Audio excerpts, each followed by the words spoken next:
Ladies and gentlemen, welcome to another episode of Instagram Live with Dr. Gregory Buford. I'm Dr. Buford from Beauty by Buford, and I'm going to be joined by my amazing guest, Dr. Doris Day. Let's see if she's coming on right now.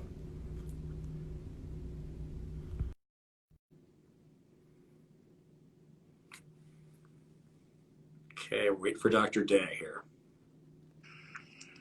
Hi. Doris, we're friends, so we can just be casual here. I love your Yes. hair. You look Thank you. phenomenal. You're one up me again. Well, my hair salon finally opened this week, so I went in for a little zhuzh. Feels Very so good nice. to be back in the world doing normal things that actually I never took it for granted. I always appreciated all those things, but it just feels good to be back. How about you? Same thing. We're actually busier than ever. I mean, Yeah. we're bringing on new staff. We're adding new treatments. We are absolutely running at full capacity right now, which I can't tell you. It's amazing how good it feels to get back to work. I mean, I never knew how much I appreciated, what I do. I'm sure what you do, and when you're at home, I mean, I think you and I we conversed a little bit during the quarantine. You and I were both working on a lot of virtual activities. I mean, virtual Right. consulting and so forth. But being able to actually have that hands-on and being able to interact with patients, it's invaluable. I mean, it really, I think, being forced away from it for 6, 8 weeks. How long were you guys closed for? 3 months. Oh yeah, I Yeah, can't we complain. closed in the beginning of March, and it was really, really rough. I went through so many phases of first just feeling like, okay, it was just surreal and it was a blur, and then it was like manic where we felt like we had to accomplish so much and get so Right. much stuff done every day. And then it went to like, oh, maybe I'll take a break, and I can't go anywhere, but I'll just sit around the house and do nothing and not get dressed for a little while, and that was kind of okay. And then it kind of came to this balance of all of it. But I did more cooking. I finished my website, got that launched. I'm working on a product line. Did a lot of writing, which made me happy. And like with you, we looked for ways to hone our skills and be more streamlined, so that when we return to the office, we would be even better than before. And we're seeing the benefits of that. All those things we didn't have time to get to, we got to. And the differences in the office in terms of how we take care of patients to make our time about the patient, not the stuff around the patient, has been just so joyful. And I walk out of the room every single day and I go, I love this so much. I miss seeing patients. And it makes me realize how great it is to be a doctor. I just realized I didn't even introduce you. So, for those of you who just joined us, you all probably know who Dr. Doris Day is. I'm honored to call Doris not only a colleague but also a friend too. I've had the Me distinct too. honor of being with you, Doris, on a number of panels. What I like about Doris is she's silent but firm. She'll tell you what her opinions are in a very polite way, and I mean this as a compliment. I mean, I think Thank you. very intelligent dermatologist, very respected. Author of 2 books. I'm doing my cheat sheet here. So, most recently, Beyond Beautiful in 2018, for which Dr. Oz called you the skin whisperer. Yeah, I, that I'm was sweet. jealous. Yeah, no one's ever called me a whisperer of any sort. And then Forget the Facelift in 2005. I'm going to ask you real quick here too. I mean, I also read a couple of books as well too, and I know why I was motivated to do that. It's such a joy to actually, it's almost like giving birth, being able to bring a book into the world and then getting the feedback and just that, I guess, the feedback from people all across the world. Why did you write your books? I mean, what was the inspiration for both these books? Well, some of it was because I talked to my daughter and she would say, Mom, you got to write this down, from when she was a little girl. Now she's in medical school, but all the time she would say, you have to write this stuff down because I'm going to want to read it later. So she really pushed me. I have a background in journalism. I was a medical reporter before I went to medical school. Hmm. And I like to think of myself as a philosophical dermatologist. I studied English literature and philosophy in college, did my pre-med after, then did my journalism and worked as a medical reporter, and then went to medical school. So for me, it was really that being a physician is about being a healer. And unfortunately, we kind of get pushed into being drug pushers in many ways, where we're, like you have high blood pressure, take this medicine. Your skin has this problem, use this cream. But in reality, your body is telling you so much about, your skin is telling you so much about your overall health and well-being. And part of what I'd like to do, and tying my journalism and my writing side to my medical side, is to not just help people look better, but actually help them be better, live better, and to understand that connection about how they look and how they feel, so that they can be fulfilled and happy in their life and be as healthy as they can be. So writing about it, I learn so much from when I write, because I have to think differently. When you put it on paper, you go to a different level of detail. As you know, with your books about nutrition and healing, it's a whole different level of information that you give and detail you go into. And when I write, I do all my own writing, and I rewrite a lot. So that's part of it. And part of it is because I lost my sister to cancer.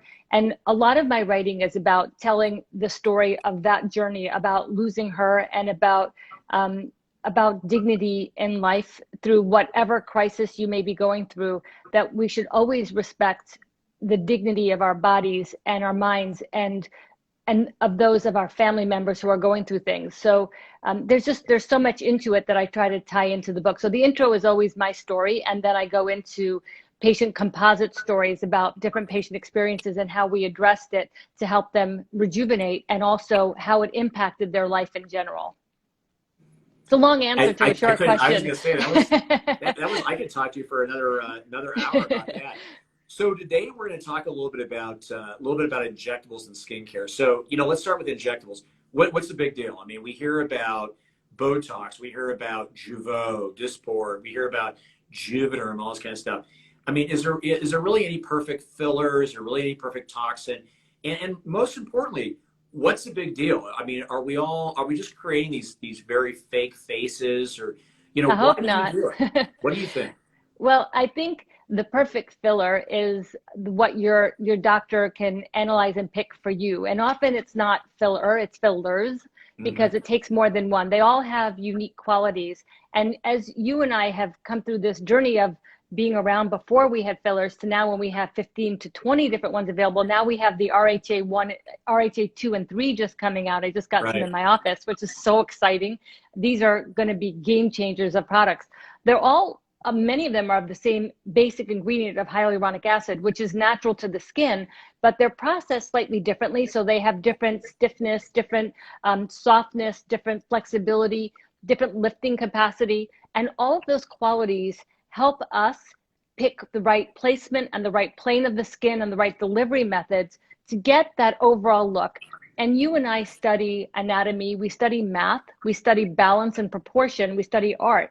And when we put that together, we understand that we are aging. I just had a birthday, and I choose to celebrate my blessings rather than my years these days, which is what I wrote on my Instagram. But we know that we can maintain balance.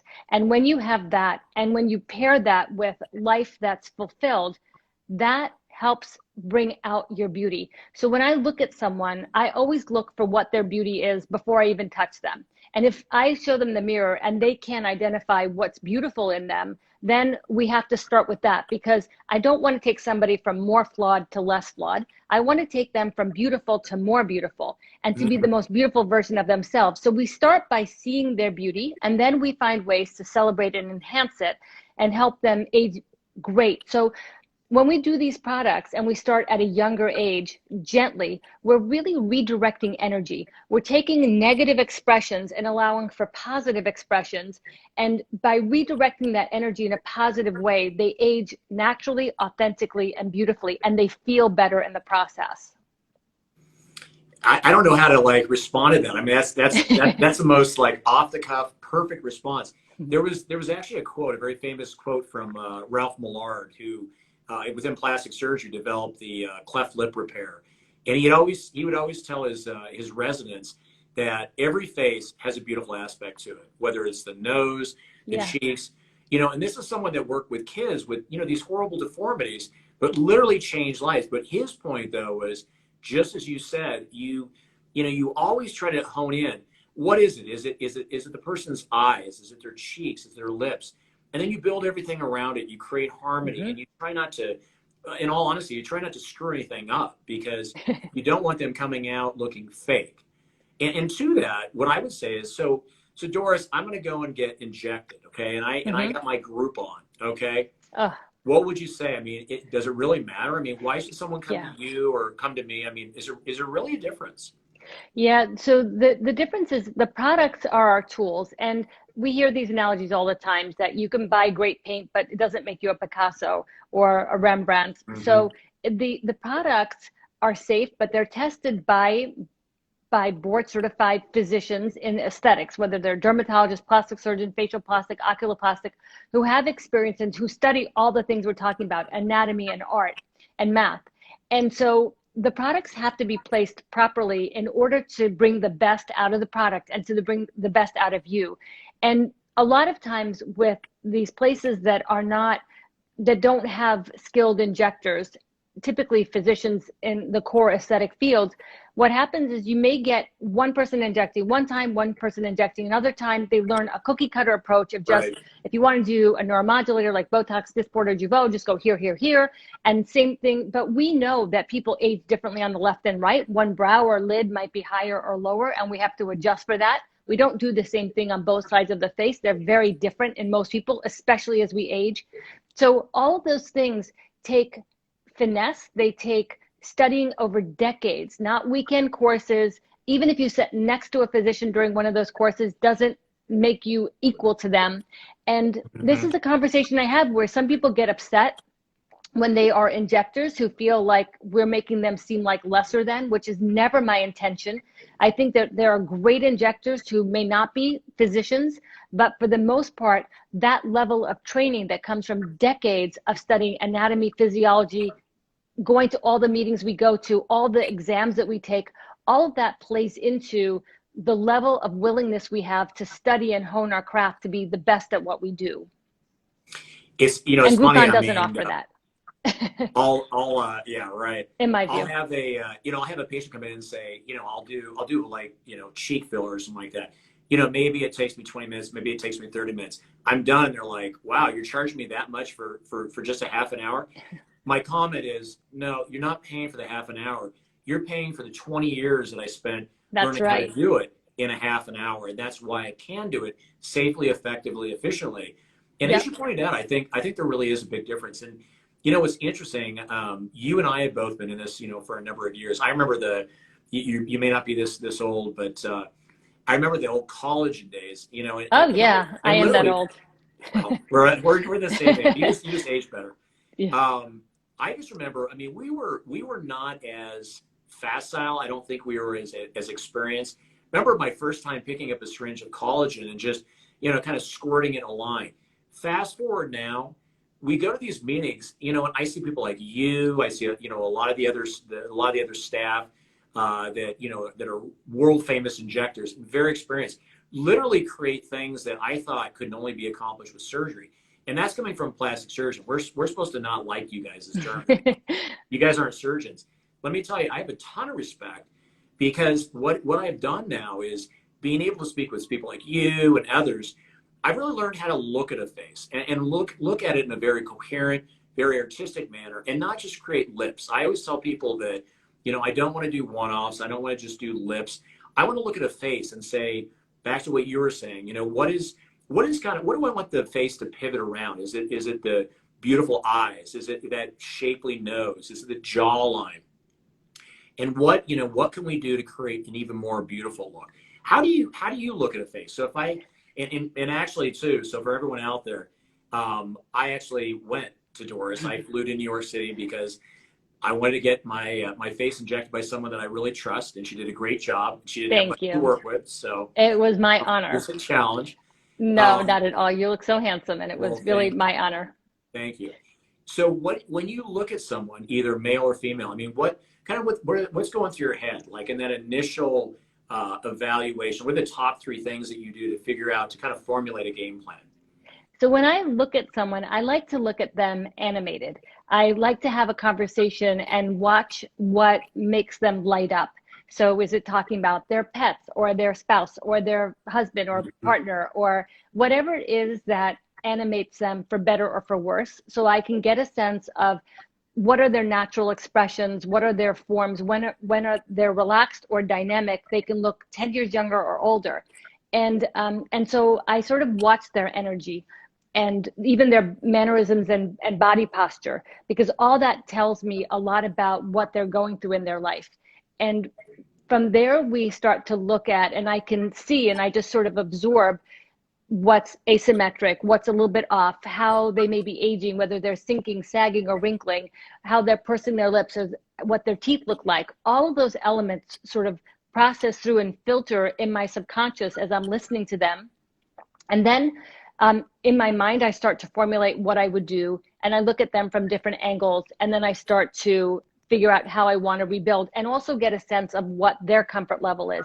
Some people want to do as much as they can in one day. Some people want to go in baby steps and just start with one thing and then build up. So once we put a plan together and we take pictures, then we come up with a calendar and we say, okay, we're going to start with this. And then whether it's fillers and injectables or it's devices or a combination, because sometimes we need resurfacing, sometimes we need some lifting and tightening devices. And then we also add the neuromodulators, fillers, and everybody gets skincare recommendations. And of course, sunscreen, sun protection. So we put it all together, we make a calendar, and then we decide how to prioritize what we want to do so they feel comfortable with the schedule and the plan. And some people come in with that every time and they go, we're up to this now. And then they feel good. But we talk about what the goal is, about what I talk about energy and redirecting energy in a more positive way, because my goal is always that 10 years from now, you look as good or better than you do today. And when I look at pictures of myself from 10 years ago, at 10 years ago, I was like, I'm not so sure. I kind of look like I'm getting older. Now I look back and go, oh, those were kind of young pictures. So I always think now, look at yourself as yourself 10 years older, looking back at someone who's 10 years younger, and you'll like your picture better. So I'm trying to look at them 10 years older, and I want them to love that picture. Right.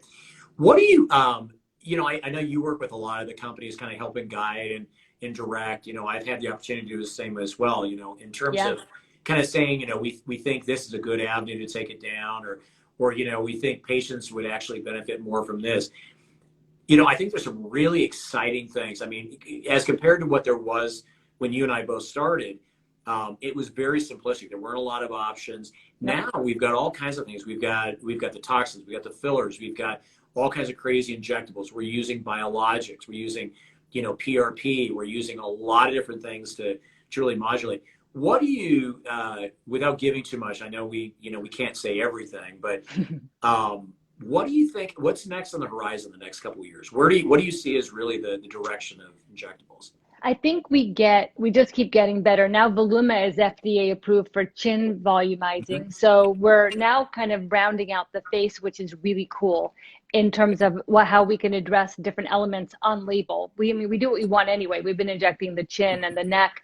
So I think that what's happening is we're going to start getting next generation of devices where we're going to sort of one up ourselves and things we can do, and also move off face to neck and to body for better contouring and for improvement of skin quality.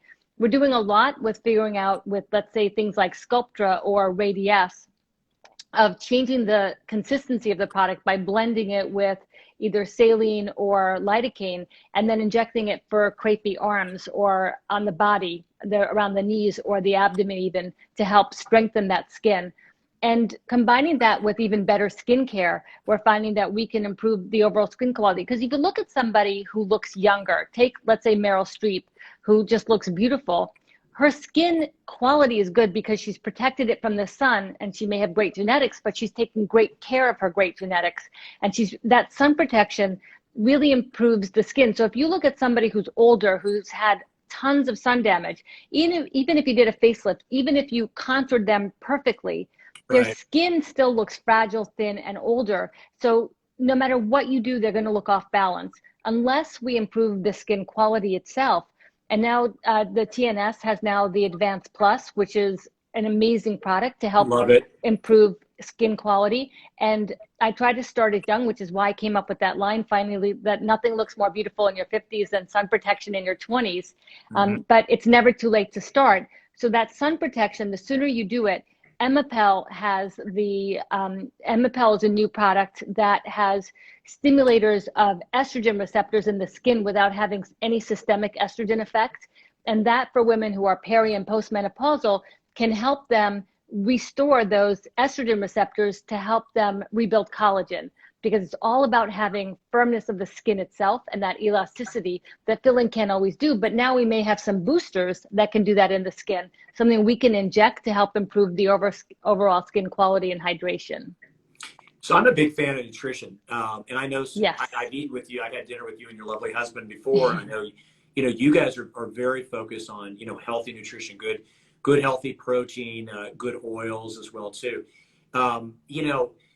What are some tips as well too for keeping your skin intact and making it look the best via nutrition? Because when I tell people, what you eat is reflected on your skin. I mean, if you Absolutely. have, garbage in, garbage out. If you eat McDonald's every day, sorry McDonald's, no, I don't like you.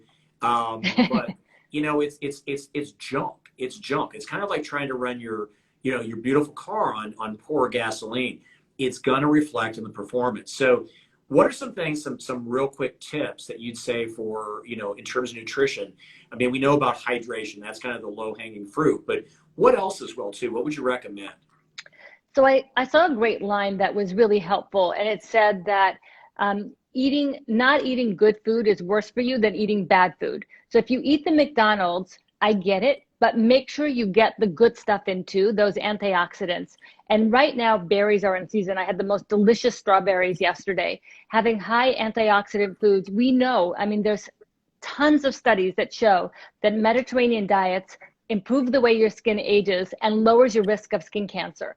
So having a healthy diet 100% reflects in your skin. Just like your skin reflects your body, what you put in your body is going to reflect in your skin. When I have a low sugar diet or it says sugars for my food, I see the difference in my skin within days. And that's the beauty of it. A healthy diet shows incredibly quickly. Good water, you can eat your water, eating fruits, vegetables, lettuce, all of those elements. Watermelon that's in season now have very high water content. That's like drinking water. So you're getting water in along with fiber, and that reflects in your skin as well. We're also learning that inflammation from the gut is reflected in the skin.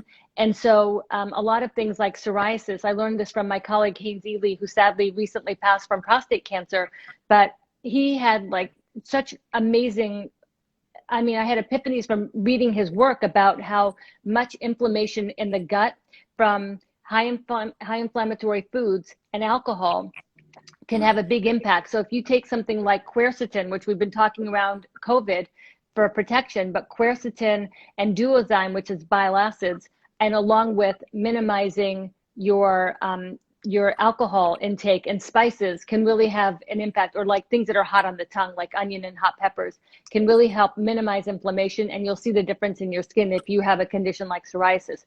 So my dad was a doctor, and he taught us growing up that eating good food and intermittent fasting. We intermittent fasted since we were children. We never ate after 7 o'clock at night, and we didn't eat till breakfast. So all of those things, the time you eat, what you eat, having enough water, getting enough sleep, those things will reflect in your skin, and they're relatively inexpensive. Sleep is free, right? And you want to look 10 years younger, get a good night's sleep. Well, I think we're also too, I'm going to add to that, the importance of the biome. And the biome, for those of you guys that, that don't know what that is, it's basically it's the makeup of the bacteria in your gut. And we think bacteria, we think of it as like germs and so forth. We actually live symbiotically with, millions and millions, maybe more than that, bacterium that actually help us process our food. And so what we're finding is recent studies have shown that your biome, Doris, and my biome are probably a little bit different, but that also determines too how you process your foods, how also too you process medications. And I think that's really, I don't process them.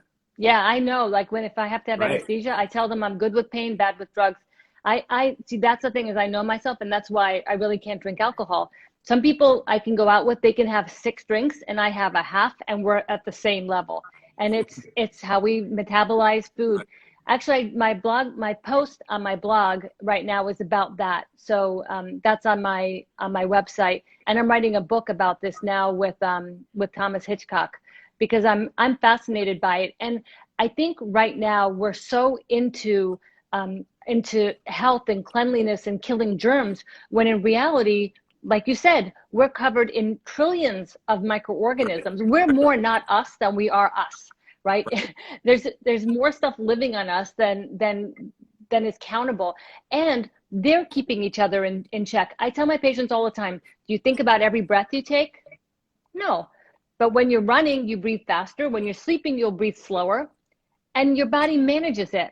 Your body is designed to manage and handle assaults, especially your skin. Your skin has its own immune system. It has Langerhans cells. It has its own personal bouncer. It's designed to protect you. We are, in many ways, dysregulating our natural microbiome, which is making us more prone to infection and illness. Right. Even the way we affect our skin with these products that we're using that are over sanitizing. I'm not saying don't wash your hands when you come in from outdoors or after you use the restroom before you eat, but we're going to levels of extremes that is making us more prone to infection in many ways, and we're paying the price in our health and in our anxiety. Yeah, I think we're creating bubble children basically, and I think I remember I think there was a study in China, if I remember correctly, and you might know this better than I do, but they looked at the use of hand sanitizer, and they were using that for actually children, and the kids that were using more and more hand sanitizer were more sick. And you think, yes, oh my gosh, they're not going to get sick because they're so clean. Wrong. Just like you said. I mean, germs are our friends. Now, certain germs you don't want, certain viruses and that kind of stuff. I mean, it's all a balance. It's a yin and yang. Okay, it's all life and balance. And you're absolutely right. Your body will take care of it as long as you give your body the most effective, the most powerful components, nutritional components, to be able to accomplish that. You can achieve great things. And the gut, like you said as well too, thankfully we don't have to think all these processes. We don't have to think, oh, I forgot to take a breath of air. Oh, I forgot to pump my heart. Thankfully, this is all on autopilot as well too. We just need to not screw it up. And I think that's exactly really, right. Yep. Exactly. Right? Yep. It's true. And also with raising our kids, we need to just let them grow up and not screw it up. Right. I'm just taking it one step further to children. It's that old thing, let them eat dirt. I mean, seriously, it's kids get out there, they eat dirt, they pick their nose. I'm not advocating picking your nose, please. I don't, not in public. Years, at least not on camera. But all those things actually build up a healthy immune system, very healthy immune system. So we're coming down. We don't want to keep this too long. I mean, I could talk to you all day. Me too. But tell us a little bit about something that people don't know about you. I want to get a little bit personal. Well, putting you on the spot.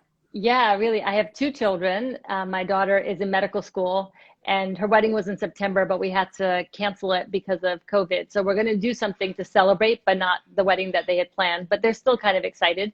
And my son is finishing up a master's in global security and intelligence. So that's really cool. I just lost my dog last week. He was 15, so I'm a little bit sad about that. But he was a great companion for 15 years. And usually I'd have him up on camera with me. I'd be holding him up. So there's that. I'm married almost 30 years. August will be 30 years, and we still like each other. So that's success. And he's very cool. I can and he's a very cool guy.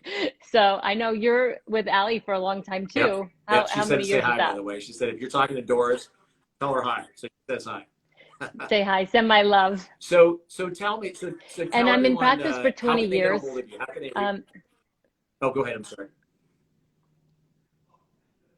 Oh, no, and I'm just in practice for 20 years, and I don't take a minute of it for granted. Perfect.